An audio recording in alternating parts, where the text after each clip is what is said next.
ఈరోజు ధర్నా చౌక్లో వీఆర్ఏ వారసులందరూ రావడం జరిగింది. అయితే గత ప్రభుత్వం పెట్టిన జియో నెంబర్ 81, 85 ప్రకారం ఏదైతే వాళ్ళకి సంబంధించిన పోస్టులన్నీ వాళ్ళకి వారసులు కేటాయించాలంటూ కూడా వాళ్ళు ఈరోజు ధర్నా చౌక్ రావడం జరిగింది. మరి మాట్లాడదాం, మరి వాళ్ళ సమస్యలు ఏంటి బాబా ఏంటే? మరి గత కొన్ని రోజులుగా మీరందరూ ధర్నాలు చేస్తూ ఉన్నారు, మన ఎమ్మెల్యే ఇల్లు కూడా ముట్టడి చేశారు. సో ఏంది మరి మీ సమస్య పరిష్కారం కాలేదు? ఒక్క నిమిషము, నేను ఆలోచించేది ఏంటంటే నాకు ఇప్పుడు 65 సంవత్సరాలు, నిజామాబాద్ జిల్లా దర్పల్లి మండలం నుంచి వచ్చినాను. నా యువకులను తీసుకొని నా జిల్లా నుంచి 400 మందికి వెళ్ళి 350 మందిని తెచ్చిన. ఒక 50 మంది ఆల్రెడీ 8 మంది చనిపోయారు వారసులు, ఇక ఉన్నారు గాళ్ళు. ఇవాళకు పనిముట్లో ఏవో ఉండి అలా ఆగిపోయారు. కాబట్టి ఉచిత పథకాలకు గవర్నమెంట్ దగ్గర డబ్బులు ఉంటాయి, వీఆర్ఏలకు జాబులు ఇవ్వడానికి డబ్బులు ఉండవు. గత 65 సంవత్సరాల నుంచి నేను ఇక్కడ 79 నుంచి రెవెన్యూ వ్యవస్థలే పనిచేస్తున్నా. ఇవాళ నా బిడ్డకు అడుగుతున్నా, నా పిల్లలకు అడుగుతున్నా, 3097 మందికి ఉద్యోగాలు అడుగుతున్నా. కానీ నాకు ఇయ్యు బాబు, నీకు ఎమ్మెల్యేకు 2,50,000 జీతం ఉంది, ఆ జీతం అడుగుతలేను. నువ్వు రిటైర్మెంట్ అయితే ₹1,00,000 పింఛన్ వస్తుంది. మాకేమున్నది? రూపాయి లేదు. తిందామంటే బిచ్చం అడుక్కునే బతుకులు అయినాయి. 3 నెలల నుంచి జీతాలు లేవు, డిఏలు ఆపుకున్నావు, అన్నీ ఆపుకున్నావు. మరి ఇంకేం కావాలా నీకు? అంటే డబ్బులంతా గత ప్రభుత్వం ఖజానా ఖాళీ చేసింది, ఇప్పుడు డబ్బులు లేవని చెప్పేసి అంటాను. తప్పు. మొన్ననే 40,000 కోట్లు ఇతర దేశాలకు పోయి తీసుకొచ్చిండు, 4,000 కోట్లు తెచ్చిండు. ఇంకో దేశం పోయిండు, ఆడ 8,000 కోట్లు తెచ్చిండు. మరి అవేటి పోయినాయి? ఉచిత పథకాలకు ఎమ్మెల్యేలకు జీతాలు, ఎమ్మెల్సీలకు జీతాలు, మినిస్టర్లకు పర్సంటేజ్ల వీటి కోసం వాడుకుంటుండు. ప్రజాప్రభుత్వం అన్నది ప్రజాప్రభుత్వం కాదు, ఇది గాండు ప్రభుత్వం. ఈ గాండు ప్రభుత్వంకు బుద్ధి చెప్పాలంటే ఇదే ఇందిరా పార్క్ నుంచి మేము ధర్నా చేసి ఇంకా 4 రోజులు కానీ దాని ప్రకారంగా ఈయన కూర్చుని దీన్ని సాధించిందాక పోము. అసెంబ్లీ ముట్టడి అవుతుంది. అసెంబ్లీలో పోతామనుకుంటే మన పోలీసు బలగాలు కొద్దిగా సహకరించినాయి, కానీ మాకు వ్యతిరేకంగా పోవద్దని మేము నిరసన తెలుపుకున్నాము. దాన్ని దృష్టిలో పెట్టుకొని ఇంకొకటి చెప్తున్నా, అయ్యా ఈ అసెంబ్లీ సమావేశాలు అయిపోయే లోపు మాకు ఖచ్చితంగా ఆర్డర్స్ ఇస్తావా? ఇలా పల్లా రాజేశ్వర రెడ్డి తీసిండు, ఇలా సిపిఎంఎల్ పార్టీ ఆ నాయకుడు కూడా ప్రస్తావన పెట్టిండు, దాన్ని ఆమోదిస్తేనే ఊకుంటాం, లేకుంటే ఇక్కడ నుంచి సిసిఎల్ఏ ముట్టడి చేస్తాం.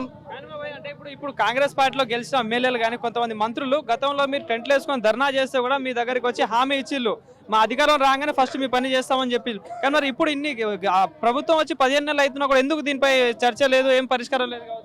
అయితే అప్పుడు అధికారం కోసము ఎవరైనా వస్తారు, కూర్చుంటారు, దండలు వేసుకుంటారు, మాకు మద్దతు తెలుపుతారు. ఇప్పుడు అధికారం వచ్చిందా, ఆడోడో ఈడోడో అన్న మాటలు మాట్లాడతారు ఇప్పుడున్న ప్రభుత్వం. ఆ ప్రభుత్వం అంతే మాట్లాడిందంటే ఈ ప్రభుత్వం కూడా అదే లెక్కలు ఉన్నది.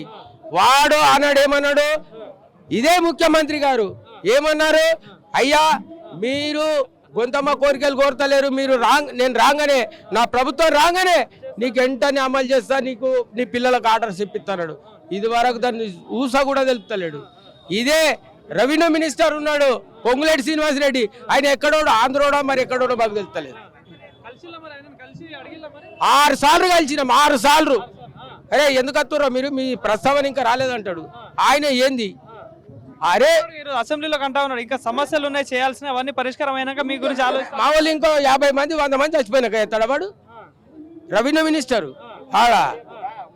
కాదు, వాళ్ళకు ఇదే పోరాటంతో మేము బుద్ధి తెలుపుతాం, బుద్ధి చెప్పుతాం. కానీ ఇప్పుడు ఈ రాష్ట్ర ప్రభుత్వం కూడా సంవత్సరానికి 2 లక్షల ఉద్యోగాలు ఇస్తా అని చెప్పేసి హామీ ఇచ్చింది. కానీ మరి 2 లక్షల ఉద్యోగాలు పక్కన పెడితే మీకున్న 3,000 ఉద్యోగాలు చేయడానికి ఏమవుతుంది? మేము పర్సంటేజ్లు ఇవ్వం కదా, ఎమ్మెల్యేలకు కానీ లీడర్లకు కానీ మేము పర్సంటేజ్లు ఇగో నాకు ఉద్యోగం ఇవ్వు బాబాని, నేను ₹1,00,000 ఇస్తే 2 లక్షలు ఇస్తే నాకు ఉద్యోగం ఇప్పిస్తాడు. అట్లా ఇవ్వలేం కదా. మేమంతా ఎస్సీ ఎస్టీలం, బీసీలము, దళితులము అందరం ఉన్నాం కాబట్టి మా దగ్గర డబ్బులు లేవు. ఇప్పుడు ఒక ఈ తమ్ముడు ఏం చేసిండు, వాళ్ళ అన్నదమ్ముల పాలు భాగం ఏం చేస్తావు, 7 లక్షల రూపాయలు ఇచ్చిండు. ఆ 7 తుక్కు తన్నుకున్న మోపైతురు. నాకు ఉద్యోగమే రాలేదురా బాబు, నా పైసలు అగ్గి అంటాడు, ఊరుకుంటాడా అన్న. రాసుకున్నాం, బాండ్ పేపర్ రాసుకున్నాం.